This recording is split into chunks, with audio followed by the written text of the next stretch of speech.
Okay, so next kita tengok macam mana nak lukis box plot.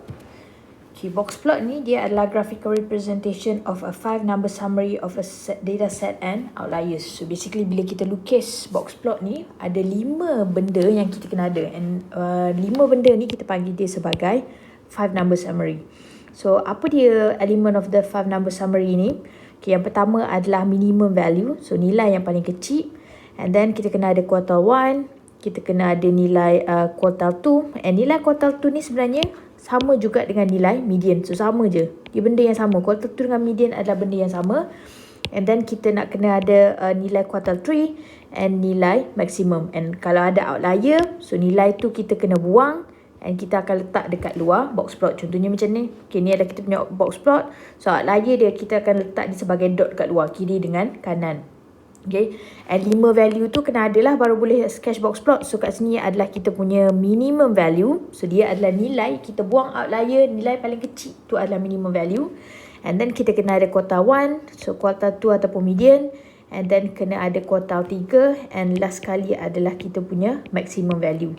And kalau outlier tu buang dulu, nombor yang paling besar selepas buang outlier tu adalah kita punya maximum value. Okay, box plot ada dua jenis. Satu adalah horizontal box plot. So, kita draw dia horizontally, melintang. Ataupun kita boleh jadikan dia juga sebagai vertical box plot. Tak ada masalah. Lukis mana-mana pun okey. Tapi yang paling common adalah horizontal box plot. Sebab horizontal box plot ni, senang kita nak tengok dia punya bentuk. Sama ada dia symmetric ke, right skew ke, left skew. Dia lebih senang kalau dia adalah horizontal box plot. Okay, ni adalah step. Okay, macam mana kita nak construct box plot. Okay, step yang pertama macam biasa kena order data. So ascending order maknanya nilai menaik daripada nilai paling kecil kepada nilai paling besar. Okay, small to big value. Okay, itu adalah step nombor 1. Okay, step nombor 2 adalah sebenarnya salah ni konsep identify minimum maximum ni. Okay, jangan identify dulu. Skip dulu step nombor 2. Cari step nombor 3, cari dulu median Q1 dengan Q3. Okay, kemudian cari outlier. So, kalau ada outlier, buang outlier tersebut. Okay, kita kena identify new minimum dengan maximum. Kalau tak, kita pakai je lah nilai yang sedia ada, nilai paling kecil, nilai paling besar. Kemudian kita akan draw scale. Scale kita akan letaklah nilai, katalah paling kecil nilai dia berapa. Ke 1 sampai 10 ke 1 sampai 10 sampai 50 and so on. Kita akan decide lah. So apa scale yang kita akan pakai on the x-axis. Okay, kemudian kita akan locate. Okay, dalam atas kita punya tu kita akan letak. Okay, kat mana nilai minimum. Katalah nilai minimum kita kat situ. So dekat mana nilai Q1, nilai Q2, Q3, nilai maksimum. Okay, Q1, Q2 dan Q3 kita akan gabung. Kita akan jadikan sebagai box. Sebab tu nama dia adalah box plot. Kemudian sambung saja. So nilai minimum dengan maksimum. Kemudian locate dekat mana nilai outlier dekat kiri kanan kalau ada. Okay, itu adalah cara nak lukis box plot. Okay, the following mixture, an example, the following mixture stem and leaf plot represent sample of age of teachers into school. Okay, ni sebenarnya dia bagi data dalam bentuk stem and leaf plot. So daripada stem and leaf plot ni kita nak lukis box plot. Okay, kalau kita ada stem and leaf plot ni, okay, macam mana cara kita nak baca data dia ni? Dia ni. Dekat sini kita panggil dia sebagai stem. Dia macam pokok. Stem ni batang. Yang ni adalah kita punya leaf. Daun dia. Okay, kalau dia tulis 34 ni maksud dia nilai dia adalah 34. So, contohnya kalau saya ambil kat sini. Ni maknanya nilai dia adalah sama dengan 22. Okay. So, itulah kita punya data. So, kat sini kalau sekolah A ni. Cikgu dia paling muda umur dia adalah 24. Paling tua umur dia adalah 57. Okay, school B pula paling muda 22, paling tua adalah 54. Okay, itu adalah cara macam mana nak banding stem and leaf plot. Ni kita gabung, kita dipanggil sebagai back to back stem and leaf plot. So kita ada data kiri dengan kanan. Sebenarnya kita ada dua data yang berbeza kat sini.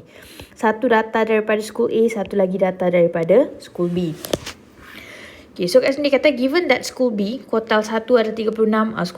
School B ni dia dah bagi siap-siap dah nilai. Kuartal 1 36, so kuartal 2 42, kuartal 3 47 and there is no outlier. Maknanya tak payah kira, dia dah bagi dah semua nilai. So draw box plot for both schools on the same axis. Maknanya menggunakan scale yang sama, axis yang sama. So kita akan lukis dua box plot. So kemudian kita akan compare shapes. Kita akan compare averages and variability of both age distributions. Kita kat mana ni? Sini dia ada mention tak kalau box plot kita kena banding apa? Saya rasa kat bawah kot. Okay, nanti kita tengok kat bawah. Kalau bila dia kata suruh banding shape tu, apa yang kita nak banding and so on.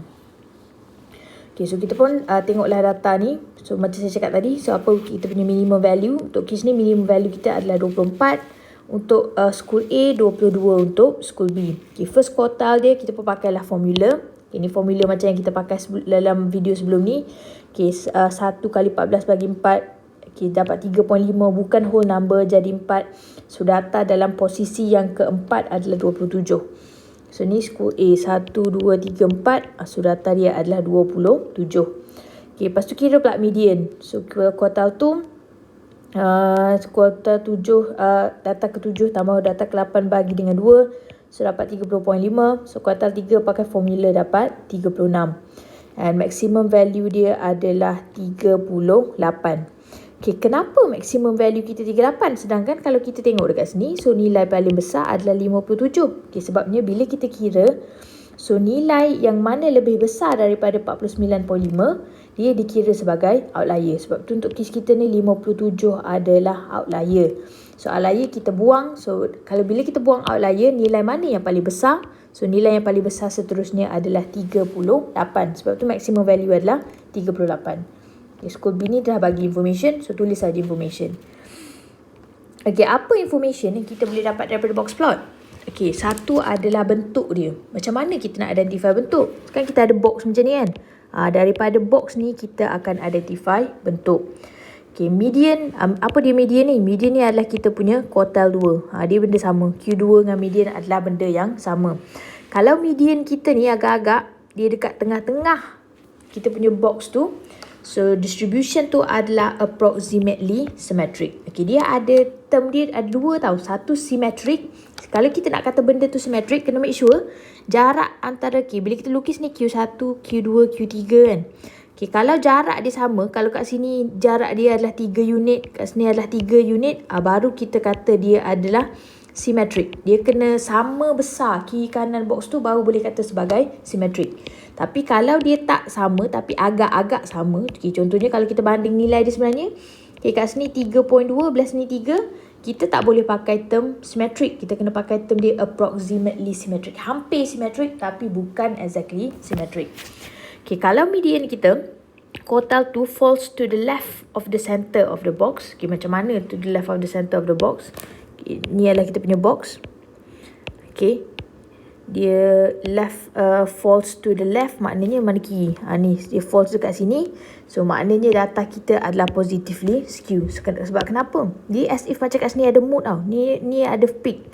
So kalau kita tengok dia landai ke kanan. Sebab tu dia adalah positif ataupun right skew. Okay, and oppositely, so katakanlah kalau box kita ni median tu, quartile 2 tu, dia falls to the right of the center. Ni adalah dia falls kat belah kanan. So apa yang jadi graf kita akan jadi macam ni. Dekat tengah-tengah tu dia akan jadi peak. Dia akan jadi puncak. So maknanya graf kita adalah negatively skew.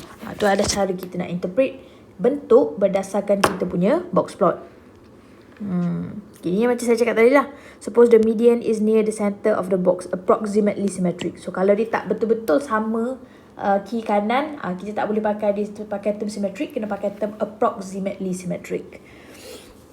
Okay, if the right line is larger than the left line, tapi katakanlah bila kita banding, dia ada dua cara lah. Sama ada kalau tuan-puan rasa macam tak nak pakai term approximately symmetric, boleh pakai term approximately symmetric. Tapi kalau nak betul-betul sure, boleh pakai positif atau negatively skew. Tengoklah yang bentuk dia dekat mana yang lagi besar.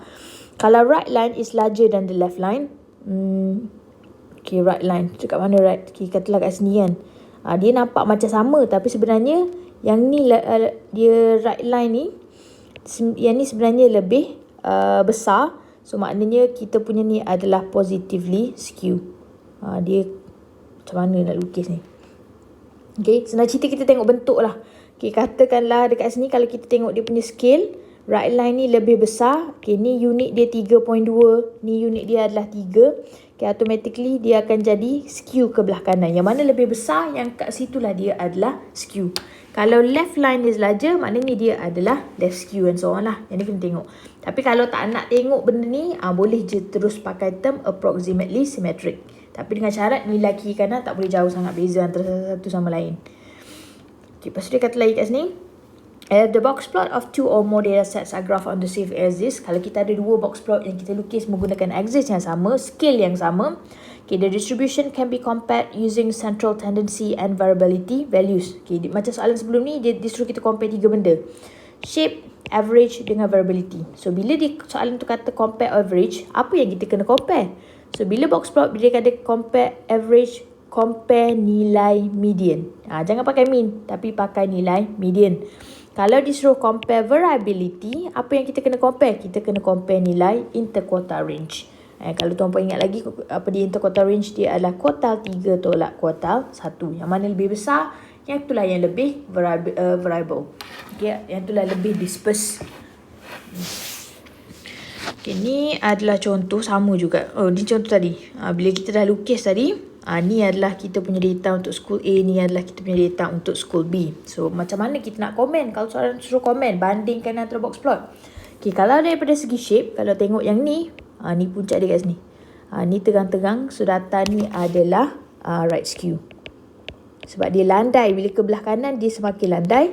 So, data kita ni adalah right skew. School A has right skewed distribution. Okay, so kalau kita tengok school B pula, school B ni kita boleh pakai term approximately symmetric. Sebab kalau kita tengok dengan mata kasar, memang kalau kiri kanan tu nampak dia agak-agak sama. Tapi kalau kita nak sure, kita tengok balik lah kita punya data. Okay, jarak antara Q1 berapa nilai dia?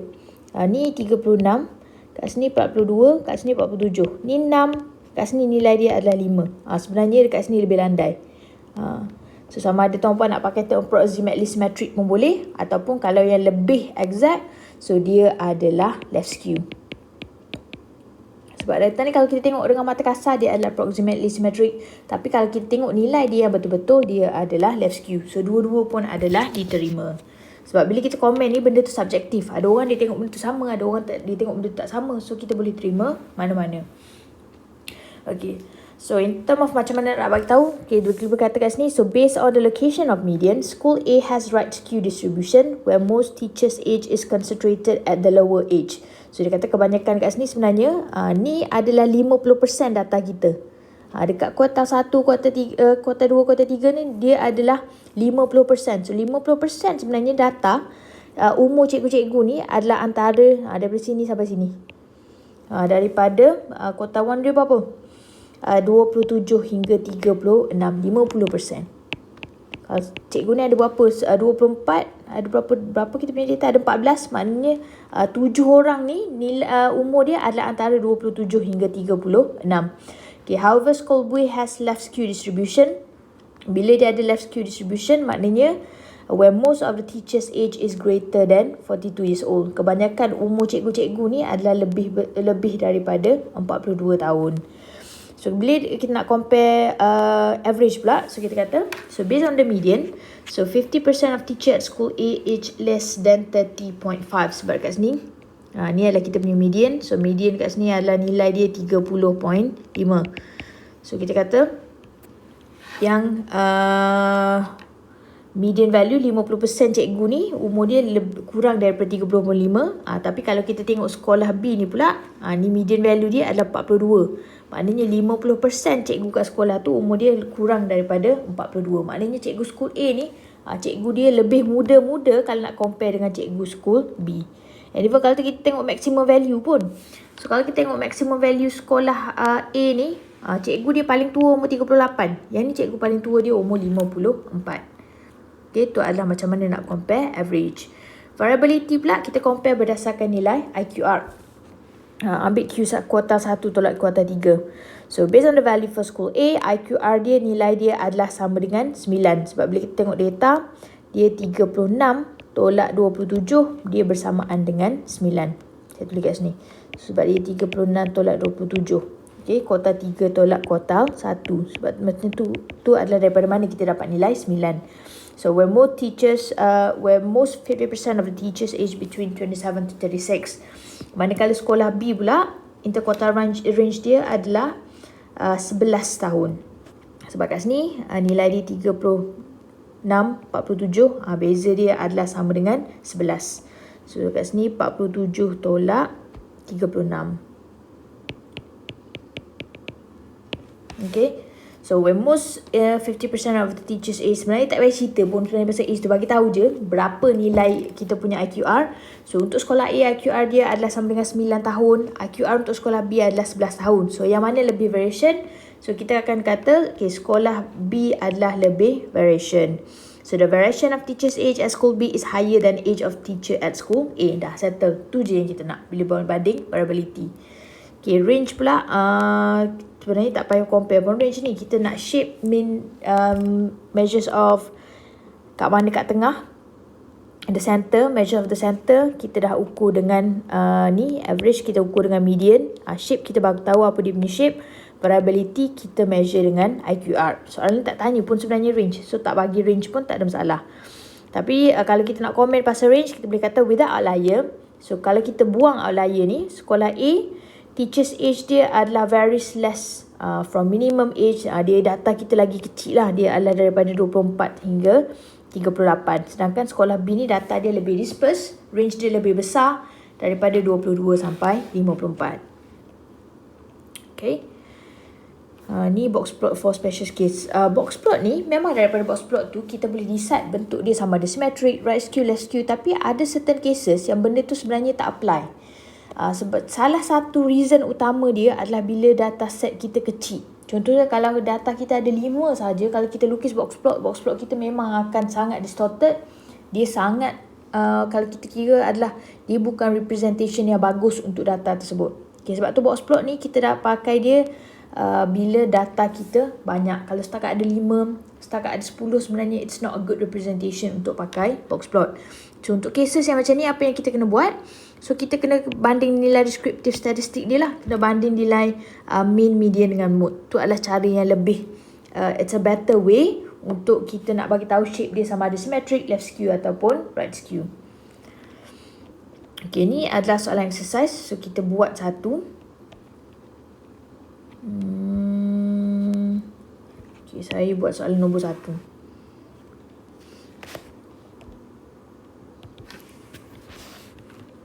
Copy dulu soalan.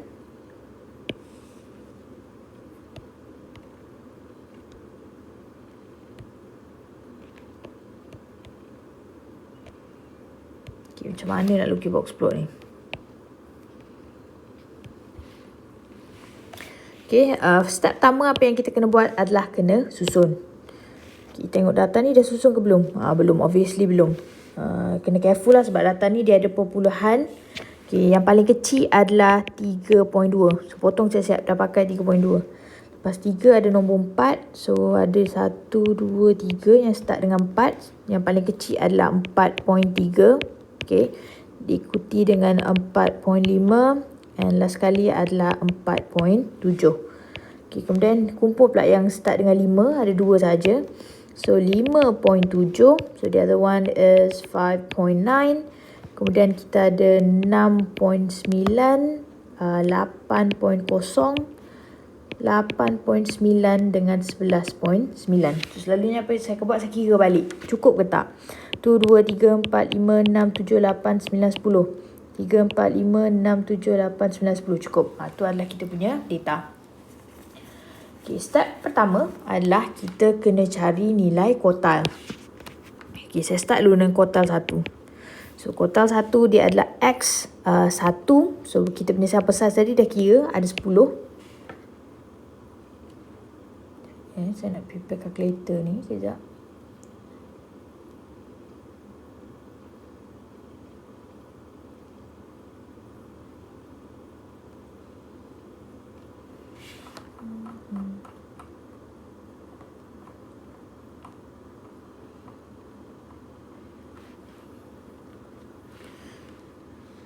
Okay, ni adalah X1 darab dengan kita punya N. So, nilai dia adalah sama dengan 10. So, bahagi dengan 4. So, 10 bagi 4 nilai dia adalah 2.5 sebab dia bukan whole number. So, kita akan ambil X3. So, pada posisi yang ketiga adalah nilai 4.5. So, tu adalah kita punya first quartile. So, kita pun buat yang sama untuk cari nilai quartile 3. Kita cari quartile 2 dulu lah. Okay, kuartal 2 adalah sama dengan median. So, bila kita dah susun ni, median cara paling senang. Okay, so ada 4 data belah sini.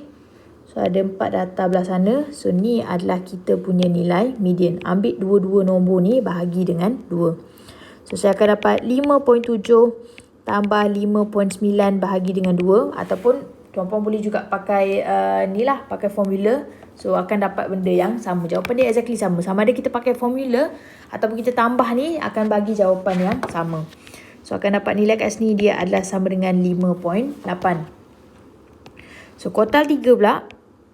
So, kita akan dapat X3 darab 10 bagi dengan 4. So, 30 bagi 4. So, 30 bagi 4 akan dapat 7.5. So, X 7.5 bukan whole number. So, ambil nombor seterusnya 8. So, dekat posisi yang ke-8 adalah nilai 8.0. So, ni adalah kita punya kuartal 3. Oh, no. I don't want that.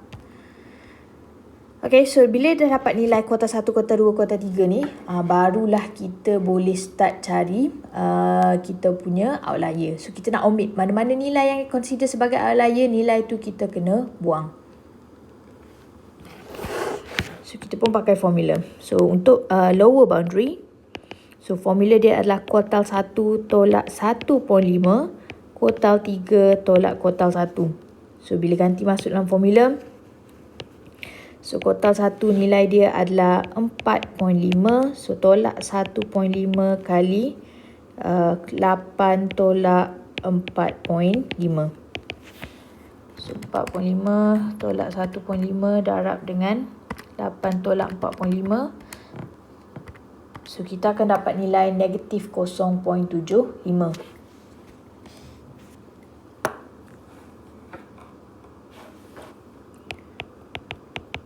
Okay, ada tak nombor yang lebih kecil daripada negatif 0.75 dalam kita punya data? Tak ada. Sebab nilai yang paling kecil adalah 3.2. So, maknanya tak ada nilai yang terlalu extremely small. Nilai yang terlalu kecil tak ada. So, kita akan buat yang benda yang sama. But now, kita akan pakai untuk kira upper boundary. So, formula dia adalah kuartal 3 tambah 1.5. So, kuartal 3 tolak kuartal 1. So, bila kita ganti, kita akan dapat 8 tolak 1. Jadi tambah 1.5. Darab dengan 8 tolak 4.5. So, 8 tambah 1.5. 8 tolak 4.5. So, nilai dia adalah bersamaan 13.25. So, kita pun check kita punya data. So, ada tak nilai yang lebih besar daripada 13.25? Tak ada. Sebab nilai yang paling besar pun adalah 11.9. So, therefore, daripada ni kita boleh buat kesimpulan. So, untuk data kita ni, kita tak ada outlier. So, tak payah buang apa-apa value sebab kita tak ada outlier. So, nilai minimum kita boleh terus ambil direct. Nilai minimum paling kecil adalah 3.2, maksimum 11.9. Kemudian kita boleh lukis lah kita punya box plot. Okay, kita tengok dulu. So, nilai kita 3.2, 11.9. So, decide nak pakai scale daripada mana sampai mana. Okay, saya punya scale ni berdasarkan kita punya nilai tu. Saya akan pakai dia. Saya akan pakai nilai 3 sampai nilai 12 lah. Dia tak perlu nilai exact, agak-agak je. So, katalah saya nak pakai 3. Sama over dia nilai dia 5. Ni 7. Ni 9. 11. Okay, sampai sini adalah sama dengan 13. Agak-agak ni saya punya scale. Okay, saya akan dot dekat mana nilai-nilai ni. So, 3.2. So, agak-agak dekat sini. So, ni adalah 3.2. And then, paling besar adalah 11.9. So, 11.9. Nilai dia dekat situ. So, katakanlah tu adalah saya punya value. And then, saya akan dotkan juga dekat axis tu nilai kuartal.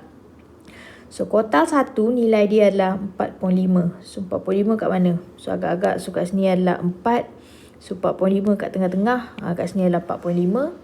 And then, nilai apa lagi kita nak? 5.8, 8.0. 5.8, okay, katalah kat sini 6. So, 5.8 sebelum tu. Okay, 8.0 agak-agak dekat tengah ni. Ni adalah 8.0. Okay, ni adalah kita punya kuartal 1, kuartal 2, kuartal 3. So, kuartal 1, kuartal 2, kuartal 3 ni, kita draw straight line. Okay, kita draw straight line, kemudian kita akan gabungkan dia horizontally, so dia akan jadi box. Ni adalah kita punya box plot. Kemudian kita sambung je dengan minimum dengan maximum value. So kalau ada outlier, kita dotkan lah outlier tu kat mana. Tapi untuk case kita ni, kita tak ada outlier, so automatically ni adalah kita punya graph. Okay, daripada graph ni kita boleh terus tengok distribution kita ni right skew ke, left skew ke, symmetric ke. Yang ni obvious. Peak kita kat sini. So automatically kita tahu untuk case untuk this particular example, so dia adalah right skew. So sebab graph ni bila dia ke kanan dia semakin landai, so dia adalah right skew. Okay, tu untuk example nombor 1. Okay, so tuan-puan boleh try lah untuk example nombor 2 and so on. Example nombor 2 ni kena careful sebab dia ada outlier. So lepas buang nilai outlier, so nilai seterusnya yang paling besar tu adalah kita punya maximum value. Okay, contohnya kalau kita tengok kat sini, nilai paling besar dia adalah outlier. So dia kata kat sini 28.1 ni adalah outlier. So nilai paling besar seterusnya adalah 16.4. Ni adalah kita punya maximum value.